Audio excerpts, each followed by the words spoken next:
ঢাকা বিশ্ববিদ্যালয় ক্যাম্পাসে যান চলাচল সীমিত করায় যানজট বেড়েছে শাহবাগ, দোয়েল চত্বর ও নীলক্ষেত এলাকায়। ফলে এসব এলাকা দিয়ে যাতায়াতকারী সাধারণ যাত্রীরা এখন শিকার হচ্ছেন ভোগান্তির। বিশ্ববিদ্যালয় কর্তৃপক্ষ বলছেন, শিক্ষার সুষ্ঠু পরিবেশ নিশ্চিতেই এ পদক্ষেপ।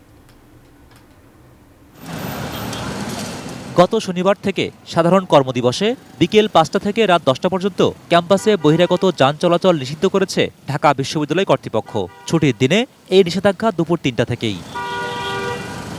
এই সিদ্ধান্তে শিক্ষার সহায়ক পরিবেশ ফিরবে বলে মনে করছেন বিশ্ববিদ্যালয়ের বর্তমান শিক্ষার্থীরা। প্রশংসনীয়। এখন গাড়ি ঘোড়ার তেমন ভিড় নেই, এটা দেখে আসলে ভালো লাগে। হর্ন বাজালে লাইব্রেরিতে বসলে আমাদের পড়তেও অসুবিধা হয়।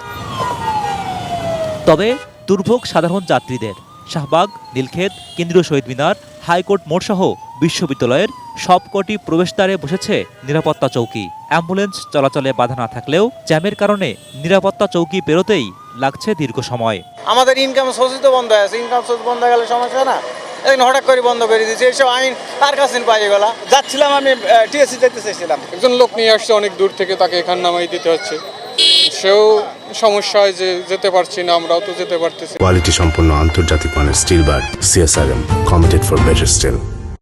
ক্যাম্পাসের মধ্যে ছুটির দিনে এত ভিড় হয়, এত মানুষ হয়, আমরা ক্যাম্পাসের হয়েও আমরা হাঁটতে পারি না। বিশ্ববিদ্যালয়ের মূল কাজ শিক্ষার উপযুক্ত পরিবেশ এবং শিক্ষক শিক্ষার্থীদের নিরাপত্তা নিশ্চিত করা।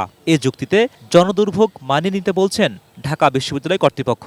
নগরবাসীর অনভ্যস্ততা বা অন্য কোনো কারণে অনেকেরই কিছু কিছু অসুবিধা হচ্ছে, তো সেজন্য আমি দুঃখ প্রকাশ করছি। ক্যাম্পাসের ভেতরের পরিবেশ হবে শিক্ষা বান্ধব।